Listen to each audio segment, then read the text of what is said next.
All right, our next session here, I think, is a very important session here at RTBC. And this was inspired by Beth being our keynote speaker last year, and I think it's led to a lot of discussions. Yes, I'm talking about you, Beth Peretta. This is about growing your business with actionable diversity, equity, and inclusion. And we've got a fantastic panel, so I've already picked on her. So Beth, please introduce yourself. Hello. I might have seen many of you last year. My name is Beth Peretta, and I own Peretta Autosport, which is an IndyCar team. Rod, please introduce yourself. Good afternoon. I'm Rod Reed. I'm a principal with Force Indy, which is an Indy Lights or now Indy NXT race team, as well as I run a not-for-profit organization called NXG Youth Motorsports, where we work with inner-city youth. And our last guest has a very famous last name. Marissa, please introduce yourself and tell us about your role. Hi, I'm Marissa Andretti with Andretti Autosport. I am Vice President. I work across all of our 7 different racing series on the commercial side. And then I'm also Managing Director of Andretti Technologies, which is essentially our innovation and R&D arm of the company. And then I also spearhead our charitable organization as well, which is the Michael Andretti Foundation. Fantastic. Thank you all for being here. Before we start, I just want to say you probably all have heard of Mario Andretti, you've all heard of Michael Andretti, you've heard of Marco Andretti, but you've never probably heard of Marissa. She runs the business. Appreciate that. Thank you. All right. So we're just going to start out with you, Beth, and then we're going to come down the stage here. Why is diversity and inclusion good business? So the reason why we wanted to have the panel is because I know there's so much talk and about diversity. It's kind of a buzzword. It's a hot button topic. But the reality is, like what Lori touched on during lunch today, that we all have a bit of a labor issue. But you guys are in a unique position because as racetrack operators and promoters, you are trying to attract fans, but you're also running a small business. So you have an acute thing of trying to attract people in different ways. And so we wanted to kind of talk about some actionable items about diversity and inclusion so that there are things that you can apply, hopefully, to your business, like I say, for either your own employees or also as you're attracting new people to come to your track who may not have been people that you've been able to reach so far. So if you look at Fortune 500 companies, it's widely reported quantitatively that companies that have diverse mixed boards, if they have women on their boards, people of color on their boards, that they're more successful. And I think the best way to summarize why that is it's not just diversity, it's diversity of thought. So like the idea of we always are doing things the same way, the reason you want to have a bit of new blood anywhere is because you want new ideas. We're all going to be looking for new ideas, whether it's while we're trying to get young fans to come to your venue or try to hire the person that can help you get new fans to your venue, a market that you haven't really tapped into yet. So we'll talk about a few different things that I did with my team, our experiences, and maybe things that you can apply to your business. Rod. Well, I think one of the words that's kind of overused is this notion of diversity. Motorsports is probably one of the most diverse sports on the planet. So let's be really clear. I think what we're talking about here more is inclusion. And the idea that here in America, that if you look at our population and we think about all of those who drive cars, all of those who are car enthusiasts, and when we turn around and look at the racetrack on a given weekend, it doesn't look like the rest of the United States. And one of the things that is important, and Beth kind of touched on it as well, is that not only that we're talking about inclusion in terms of ethnic inclusion, but inclusion of those ideas that could perpetuate the sport. So when I'm out there, I realize that when I walk down the paddock, I'm kind of unique. And that should not necessarily be, because I know a lot of folks who love racing that are in my community and have my background, but they aren't necessarily feeling included because they may not necessarily be welcomed. And that's a real issue when we think about our sport, if it's at a point where we feel like those of us who aren't welcome to come in, what are you losing? Well, you're losing potential workforce, you're losing not only fans and dollars, you're losing also those aftermarket products that could be purchased by those companies that are advertised in marketing and sports. So this whole notion, I like to, instead of saying diversity, I don't mind the word inclusion, but I really like to think of development of a new way of thinking and including people. Marissa. I couldn't agree more with that, and I know you guys already touched on it a lot, but just to add upon that, I would say it's really important to provide a inclusive environment to truly empower speaking up, including, you know, those of different backgrounds and things of that effect, so that you can bring different people together and actually challenge the norms. Like, you don't want that status quo. You want to be competitive. You want the best of the best, and you want to push each other to get those results and things like that. So you need a diverse group of people for that different level of thinking and the openness to support those ideas and, you know, truly have actionable plans of rolling out that, you know, that arm really to allow others into your space for that. Because otherwise people don't know that they're welcome, and people don't know that, you know, it's an option. If they only see the same type of people in that area, they don't know it could be them as a, you know, a young kid and things like that. All right, I'm going to throw this out there, and I'm going to be pretty blunt about it. I'm a 62-year-old white male, so I haven't faced a lot of the issues that a female or a minority has faced in this business. But when I look at the racing business as a whole, and I don't care whether it's the short tracks, the minor leagues, all the way up to the major leagues, if you're good at what you do, you're going to succeed in this business. Is that a naive, or is that just coming from my viewpoint? Have you ever felt excluded in this business, or was it just a little bit tougher to break through? It's not about being excluded, it's about not being thought of. So everyone is hand-wringing, when will there be a woman in F1? Oh my gosh. Well, and then you see all the keyboard cowboys that say, well, if she had the talent, she'd be on the grid. Oh, child, no. That's not what it is. I mean, I can tell you, I will redact the names, but so my driver is Simona De Silvestro. And the last time she was full-time in IndyCar, if you look at how she finished her season, she finished higher in the points than somebody who was signed to Penske the next year, who has gone on to win a championship. And so the usual path that women, people of color, have is at the same stage they usually don't have as much seat time, because they haven't had the benefactor that's kind of ferrying them along from the age of 8 years old that is giving them guaranteed seat time. The reason you see Lewis Hamilton where he is now is because McLaren signed him when he was 13. There are other Lewis Hamiltons out there. They're not getting the opportunity. So it's not about talent, unfortunately. We all know it's about money. It's about your father being a Russian oligarch, you know. And I could echo that real quick, Rod. I worked with a young driver by the name of Mackay Stevens, working his way up through IndyCar. Yep.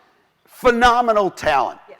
But and I was helping coach him to be a better speaker, and he's one of my A students. Mackay is fabulous at telling his life story. But one of his big difficulties was, I don't want to play the race card, but I also don't want to ignore it. It was tough for the driver himself to know how he would frame that, but he was also, for whatever reason, not seen as a great driver to represent by sponsors. And I never understood this, because he was an incredible talent and an incredible kid. You know, you said something earlier. You said, were you, remiss in your thinking about, you've been in around the business for a long time, and you go, all you got to do is have talent. Well, first of all, we're a pay-to-play sport. Yes. So let's not kid ourselves. This has nothing to do with talent. It has all to do with the pocketbook, the daddy, the mommy, the whoever, the friend of the family to put money into, at least in formula racing. I'm not sure. In sports cars, it might be a bit different, but for the most part, it's still the same way. So we have a cultural divide, both for women and for people of color, because right away, if you just look at our United States, we have a disparity in income. So you start there.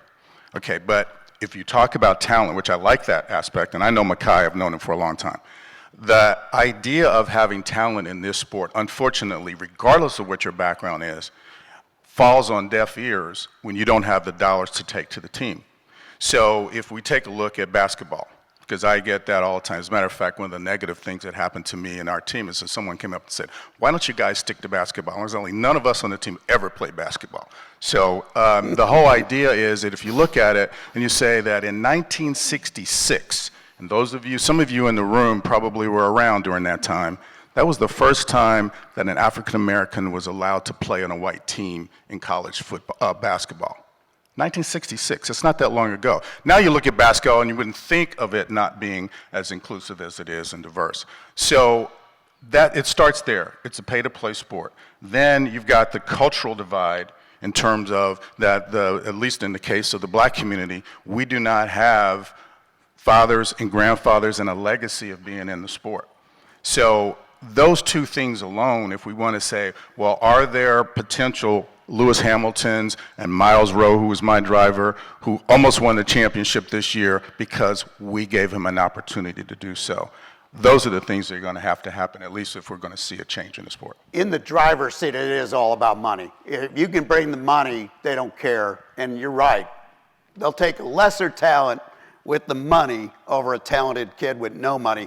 I was talking about mainly behind the scenes in the sport. Have you ever felt like you were excluded?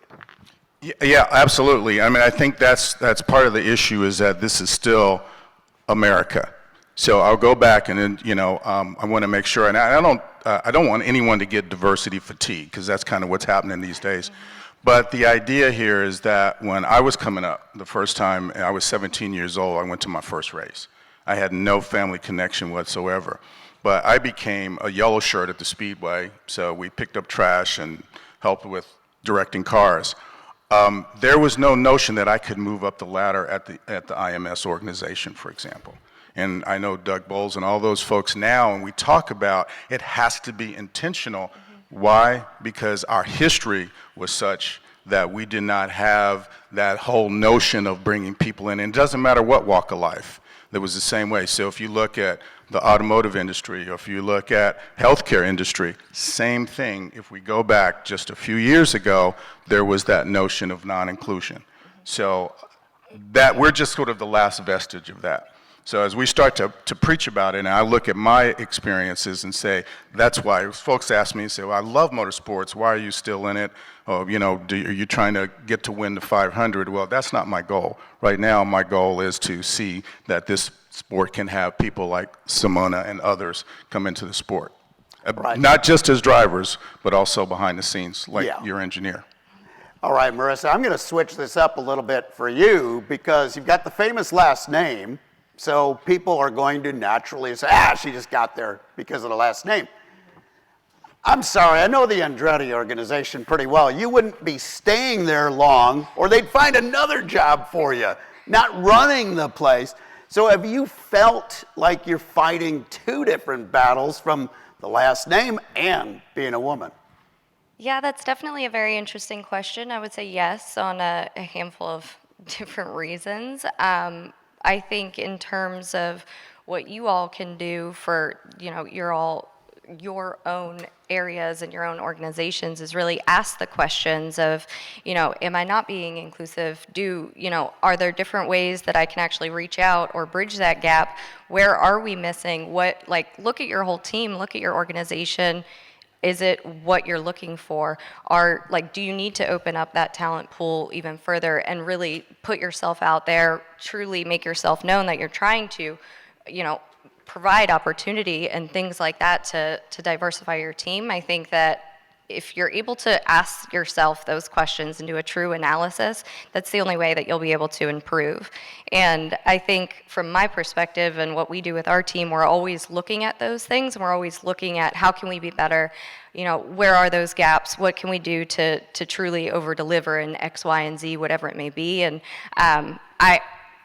we have, I don't even know what it is as of today, like 19 to 21 drivers on our roster, and only 2 of them as of today are women. And we could do much better than that. So we preach it every day. And it was one about a week ago. Yeah. It's newly 2. Yeah, so 2 now.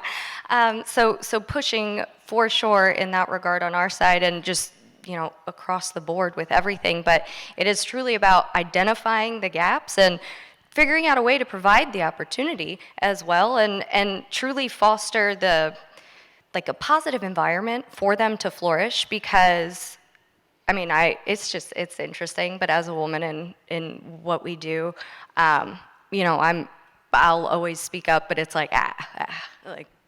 it's very interesting. It's tough in a family dynamic too, because it's a little easier for somebody to be like, "Oh, Marissa." Yes. But I would say too, if make sure that you're inviting your junior person to the meeting. Make sure that they know that they're invited. Women and people of color don't always assume that we're invited, so take the extra step to invite us. It'll go a long way. And you don't have to do it every single time, but it's until we get that comfort level, we never assume that we can walk through the door. And it's just ingrained in us. Yeah. One thing that I think it's important for most of you who you run tracks or you have opportunities where you need to hire a workforce. And you say, well, why does this subject really matter to me? Because I'm in Michigan or Florida, and I'm around people, and I don't really see a whole lot of people of color, et cetera. The one thing that you have to keep in mind is that next time you're looking for a younger person to come into the industry, where are they coming from? Because what I've observed is that a lot of the teams and folks who are in sports, their kids aren't coming into the sport. So it's not the fact that it's just someone of color or women, but also young people don't see that they're invited into the sport. And they may not be groomed to come into it. But if you do, then now you have that diversity of thought and thinking, and getting people who will be interested in working for you, and you can grow a very dedicated workforce. We always say if you see it, you can be it, and we respond to that. So little things, make sure that your website, it seems very basic, but you'd be surprised how many people don't think to do this. Make sure that your website exhibits people, the most diverse kind of different people that you can have. Even if you have to buy a stock photo to start, it's worth it, right? Just try to, build the world that you want it to be, right? Build it and they will come. But think of that, and that's all of those things are the deliberate actions. It's so easy to take it for granted and forget and be like, oh my gosh, I didn't realize that my website is just a bunch of white guys. It's just so easy. Make sure, obviously we always want to make sure there's kids, or there's this, there's that, but, have that single mom with a kid, that sort of thing. But just think about those little tiny deliberate actions will really go a long way. So I'm going to ask a question that really stems from interviewing women exclusively. And I've heard a lot of women say that they have been not given the opportunity for jobs or to be in the room, because proximity is power, right? Because blatantly they're told they're afraid of, we don't want to hire you because we're afraid of sexual harassment cases or discrimination, and they were candid about it. God love our industry. We'll just put it out there, right? What would you tell, because it's kind of the elephant in the room, right? Let's just put it out there. People probably sitting in this room at some point in the back of their mind, they're like, wow, yeah, I kind of was in that, and I chose this other candidate because it was less work, right? Less accommodations. What would you tell them to try to battle that thought process? I would say from our side, from a team perspective, we look at it as each individual, what their needs are, and truly providing a unique scenario to them, and then trying to better it for everyone, if that makes sense. So thinking in terms of, say, a single mother, or a young woman who wants to start a family, but she's been traveling for her career, and she doesn't want to stay in racing because she wants to start a family, and how do you do that when you're on the road all the time, or whatever the scenario may be. That's usually what we face with what we're dealing with. So it's a matter of okay, let's be realistic. The accommodations are not that traumatic to the actual organization. Make sure there's pumping rooms, make sure there's, mindfulness when thinking of the balance of the travel and the strategy there and things like that. But it's truly, like, the accommodations truly are not detrimental if you're looking at it big picture and you're thinking about the overarching strategy of a company and trying to propel yourself forward. You need to provide those, like, basic accommodations. And a lot of people don't look at themselves and evaluate that and mitigate that groupthink mentality. And like I said before, ask those questions, evaluate yourself, figure out where those gaps are, and yeah. True story. This year, no matter what, again, whatever our role is within the racing world, we're all racers, right? We're all type A, competitive. We are always pushing ourselves. We're always wanting to be the best. So we want to hire the brightest and best talent. Sometimes, it's you might think you want to just pluck them off the tree already ripe, but as I said, I just actually was interviewed in the PRI magazine that really what we should be doing is building people, right? Because to take a chance on somebody and build them from the ground up, and you can have an employee for 20 years or more, and it's an investment in your own business by investing in them, but we're racers. We accommodate things. We solve problems. That's literally what we do all day. So, to your point, I hired this young female mechanic this year to be on my IndyCar team, and she had a 9-month-old son. And her partner actually worked on another IndyCar team. So we were at Mid-Ohio, and I just kind of hear like this skirmish, and they're like, oh, Emily needs this, Emily needs that, and I'm like, oh, normally I redact her name. You don't know her last name. And I kind of was sort of half paying attention. I'm like, what's going on? And they're like, nothing, everything's all set. And I thought like somebody was hurt, right? So then I come to find out, no, she was nursing, and so she had to find a place to pump. And so it was this funny thing where the women, my entire commercial team is women, and so there was that thing where they just sort of like gathered around her, as women do, and they take care of it. And then somebody's like immediately on a golf cart to take it and put it on, in the motorhome to make sure it's in the freezer, and there's all this stuff. It's the whole like get her back into working on the car so like nobody even knows she's gone. By the end of the weekend, the entire team, all the guys knew, and it was so not a big deal because all of them have kids. They're like, oh yeah, don't you need to go? You're like, oh, like don't worry, I'll pick up I'll pick up where you left off. We'll see you in 40 minutes. And it was that funny thing, like, if you're sitting there and looking at it on paper, like, how are we going to hire a nursing mother? You figure it out. We're racers. And it was like the cutest thing. I'm like, I don't know that many IndyCar teams have to be like rushing around breast milk on a golf cart, but we did. You were talking about the elephant in the room. You have to keep in mind, again, I'll go back to society, how we've changed. If you stop and think about it in the 60s and 70s, most of the women that were on the paddock or on the pit, what were they there for? Well, they were there to look good, to be sexy, to make sure that, we get some beauty in the photos that we're taking, right? There's still that attitude sort of permeates the sport. Well, let's face it, so we need to start thinking about, well, what are the benefits and the advantages to changing that a little bit, to changing that thinking. And that thinking can actually help us become more successful economically. And one of the things I will say, and I don't know the numbers for women, but I do know it for blacks. If you hire a person of color, an African American, and let's say it's a mechanic like I did, that person influenced 12 people to come to a race. 12. And I saw it over and over and over. And I was like, wait a minute, because people say, well, you know what, if we have a black driver, all of a sudden we'll get all these hundreds of people to come into the event. No, because there's not a connection. But all of a sudden you hire the average person, the guy or girl, now you have that family and you have the extended family. You go, oh, I've never been to a race, I want to try that. So I think it's economically prudent if we're trying to get quote unquote butts in the seats. Just a quick follow-up question to that, and I think you guys kind of alluded to this. Would you say, just break the silence? Just ask questions.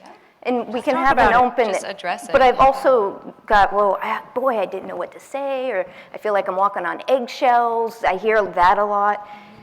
It's Does it easier have just to to be talk that about way? it. Nothing's scary. I mean, my God, we race for a living. Yeah, we're problem solvers, but for some reason we lose that when it comes to people. We can think about that car. I need a new part. I need a new approach to getting more horsepower. Well, why don't you think of a new approach to getting more people power? I think the one thing too that we sort of battle is that women are seen as monolithic. People of color are seen as monolithic. So, for instance, and this is actually in. Somebody was asking me about like opportunity for women, and I say that if a woman is a racing driver, she is expected to be grateful for the opportunity, and she's expected to be perfect. If she goes off the side of the track and has a shunt, there's this little hesitation that people have, and there's this question of, does she deserve the ride? Meanwhile, there are guys out there that go and hit everything but the lottery. And they are given chance after chance after chance. I'm struggling to have Simona de Silvestro in a full-time ride, and there are people on that grid that, God bless them, but like really. So, what I would caution is that, it's deliberate. So when you see that woman go off, just like when you see that guy go off, you're like, oh, should those guys be driving? You don't do that. Yeah. But you do it when you see a woman go off. You do it when you see a person of color go off. So that's another deliberate action. So to the point, to answer your question, Jamie, is if somebody's coming in and applying, and you might have had a problem with a female employee 10 years ago, that doesn't mean you're going to have a problem with this one. And maybe the problem was internal. Maybe it was your employee, right? Yeah. So just like, but it really comes down to, you can't afford to not have a diverse group. I'm going to add something, and this is really akin to what Andretti Autosport has done. We were running Indy Lights, and we were looking for a mechanic. And when I apply for, or put a call out for a mechanic, I have in the back of my head a person of color, a woman, etc. And I looked, and there was one woman mechanic in the entire paddock, and it was on Andretti. And I actually talked to her and said, hey, you know anybody else, because we were looking. Yeah. Again, the same thing is, but we wouldn't think twice if that person was in marketing, perhaps. It's because we changed our attitude. But even at that, marketing, communication, we still don't think of those as, but you say mechanic, you automatically think that's a male job. Yeah, exactly. And the solutions can be really easy, too. I was working with a team years ago, and the owner confided in me and said, I got a great candidate to work on this car, but she happens to be a woman, and I don't want to spend the money for a separate hotel room. I said, yep. Easy solution, hire a second one. Hire a second one. Yeah, exactly. And that's what they did. Yeah, exactly. So there's easy solutions out there. Okay, final question. We could go and do an 8-hour full day on this subject and still have plenty of questions left over. But here's the easy question for you, Beth. I'm going to have you start off. What can employers do to be more inclusive? So yeah, making accommodations. One thing I want to mention for all the track operators here. So we have a thing, so Lynn St. James and I last year started a group called Women in Motorsport North America. Happy to say that Rod and Marissa are on our executive board. And the idea was to create a community so that we can network, and again, it's across all disciplines of racing, all roles, just a way to kind of aggregate information so that we're not all kind of siloed and kind of feeling alone out there. Because usually most of the women in racing, we all know each other. I see you. But with that said, well, there's tens of us. We carpooled. So there's a secret handshake too, I believe. There is. In fact, we're going to have a little mixer tonight. Lynn St. James is coming in. She's flying in tomorrow. We're going to be having a little press conference on Friday. But one thing that is exciting that this press conference is about, so Road America did an event this summer at their SVRA weekend, and they had a focus on women in racing.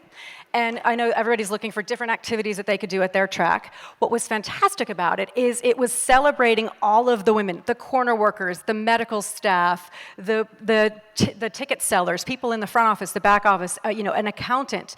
But the idea that, because we all know that that's what it takes to put on the show, and then over the course of the weekend, they had some women racing drivers and different people. Lynn was there, Sabre Cook was there, Cindy Lux was there. But then they had it as a fundraiser that benefited women in motorsport in North America. And so we're trying to do things like microloans and scholarships. A microloan would be like, let's say Andretti wants to hire somebody and they live in Portland, Oregon, and they need to relocate to be able to move, and they need to get their first month's rent and security. We can give a microloan that then the intention is that person, when they get on their feet, they then make a donation to women in motorsports. So it's not like a real, it's more just kind of these things to facilitate and help people in different parts of their career. Scholarships, things like that. But what this event turned out to be is this Road America wound up selling, because there's so many heats on a historic weekend, of course, that they were selling, being able to wave the green flag. And let's say it was $100 to wave the green flag, and they wound up booking the whole day, and all of the proceeds went to Women in Motorsport North America. So it was a cool way to have all the participants see women working, and it just made it it just kind of lifted the veil on, yes, you're using women as the example, but I think a lot of people have that aha moment of how much goes into doing what you do all day, and how what goes into putting in a big event. And it was a resounding success. So we're getting the actual check on Friday. But if you guys are looking for an idea to try to drum up some more women traffic to your tracks, please see me for more tips. Rod, what can employers do to be more inclusive and be more welcoming? Yeah, I think first, and I look around the room from end to end, and I don't know how many of you are going I just can't wait till this is over. Ask yourself what your personal bias is. I have a personal bias. We all have personal biases. And say, how does that bias get into and affect my business? Because if it does, then you might want to rethink that. And say, so it's not about, let me go out and look for an African American or a Latino. It's really about, how does my bias in hiring affect my bottom dollar? And if you can turn around and say, you know what, maybe if I just open up my mind a little bit and say, maybe there's someone out there who hasn't touched this sport, doesn't have on their resume years of, just really quickly, my background, I'm not a racer. I enjoy racing. I've done it before, but I'm not a racer. So Beth and I were talking, we got into this business not as race car drivers but as enthusiasts. There are folks out there that may have a desire to do what you do or to be in your business. Just check your bias. So I think that's the first thing you can do. And then when you have an opportunity to meet someone that may be looking like they're questioning, and I will say this because this happened at the Indianapolis Motor Speedway. I have a program where I bring kids into the Speedway. And I had someone say to me, and this is happens to be a little black boy, said to me, I thought that was a prison. And I was like, why'd you say that? He says, it has a fence around it and a guard station when you come in. So look at your track and ask, when you said welcoming, what does your track look like to someone who has no idea what a racetrack is like? And I think the session before us, you talked about architects, and they talked about how that place can be warm and welcoming and so forth. Look at your track and say, is my track welcoming? Now, that may go against the exclusivity I heard earlier about memberships and all of that, but just ask yourself. So those are what I would think to do. Thank you very much. Marissa, finish this one off.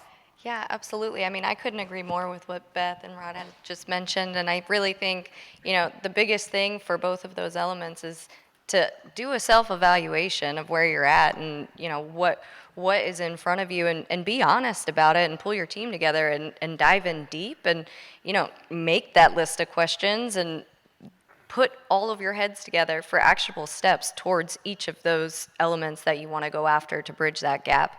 I think from again, my side, it was something where, in addition to being a part of WIMNA with Beth, and in addition to that, for an actual item and being a part of just the surrounding network ecosystem, to be able to provide opportunity, we looked at ourselves and realized, we have a handful of women on our team, but we don't actually pull everyone together and ever talk or create an open space to, bring problems up and try and solve them together for things that I might have been facing, that my peers were facing as well, and trying to find solutions. So I actually put together an internal women's working group, and we were able to identify those problems and bridge those gaps. And since then, we've been able to hire a handful more of women that they were like blown away that we would even consider unique scenarios per individual. And we were able to attain top of the line talent and bring them in, and they had no idea. So I think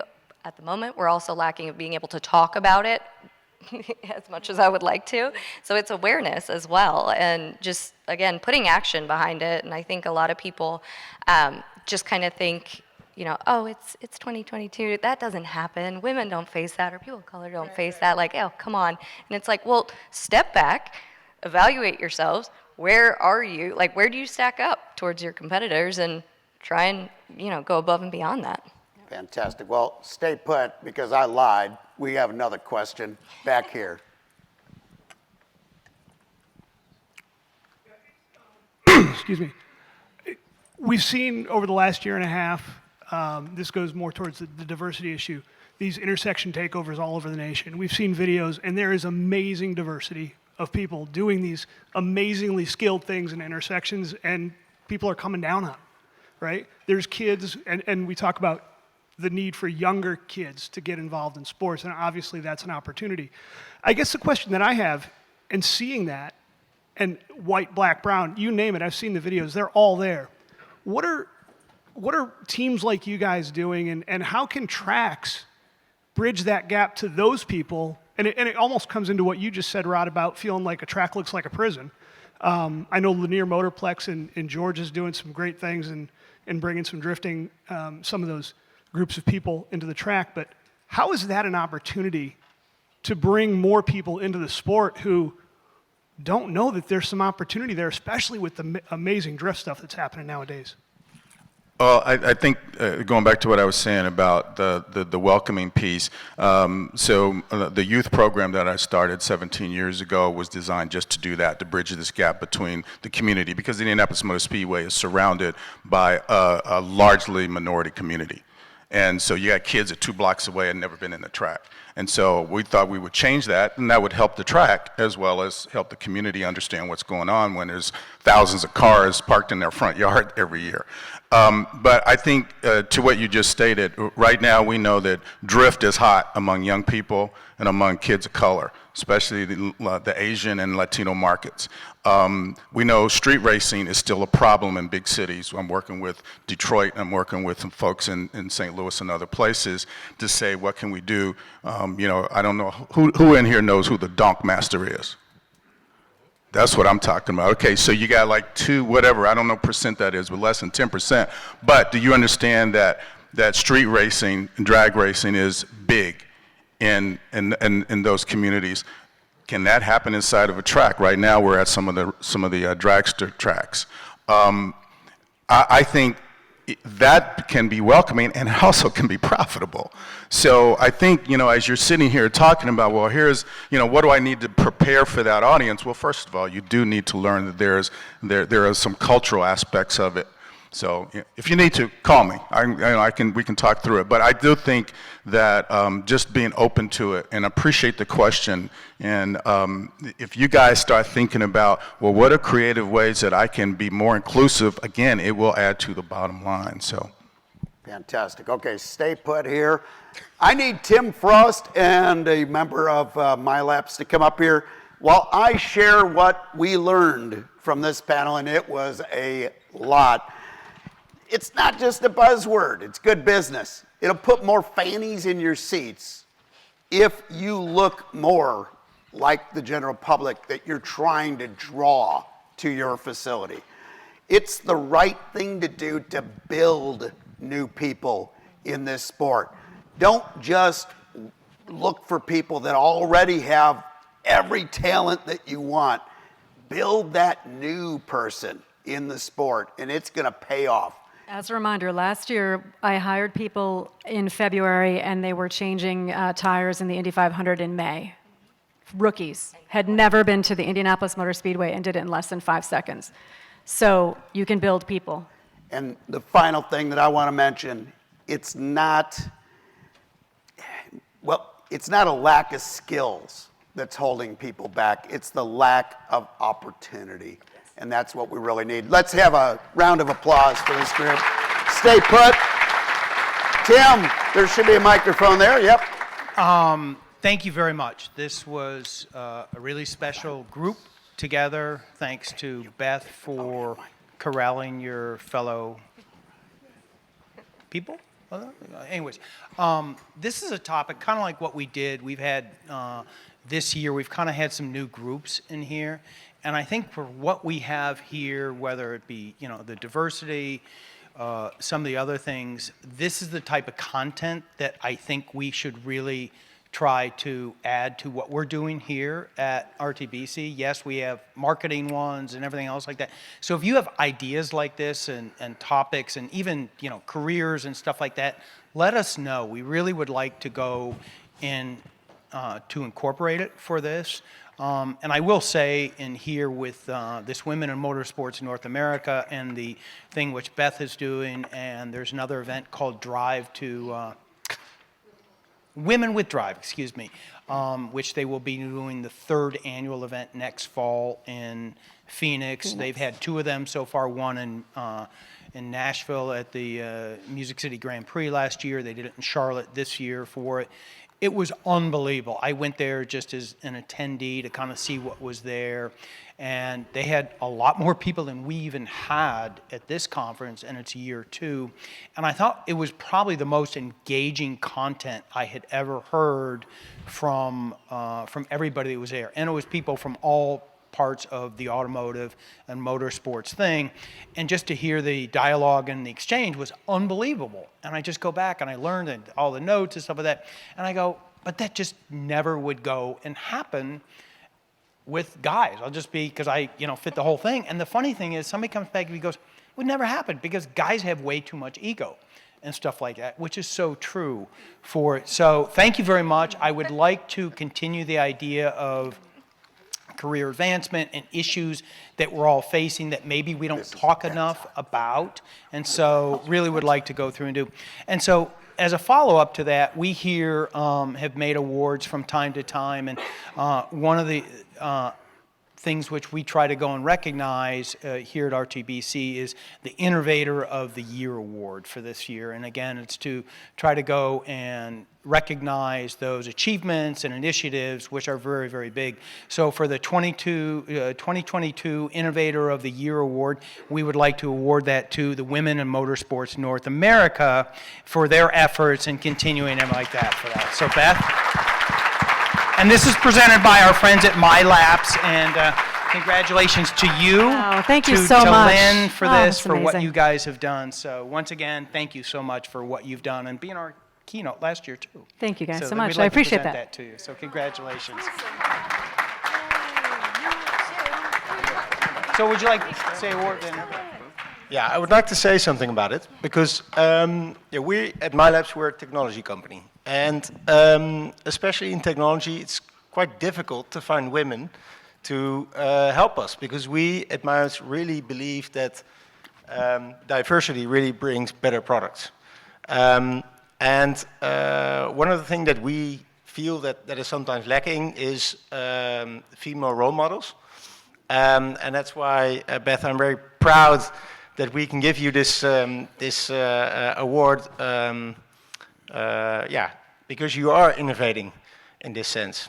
And super proud. So congratulations. Thank you so much. It's a big team. It's a big team. Thank you very much. And Lori, who's in the back, is on our women board as well. But yeah, I'd never thought of that, Tim. But yeah, I think when Lynn St. James and I were on the grid at the 500 last year, she was emotional because she'd never seen so many women on a team, right? And that was the whole point of my team. And she said, I always felt so alone. And I said, you're not alone anymore. We're doing this all together. And we linked arms. And there is nothing more formidable than a bunch of ladies linking arms. So here we go. Thank you. Thank you. All right, Michael, Jeff, and Ralph, please take the stage. Yeah.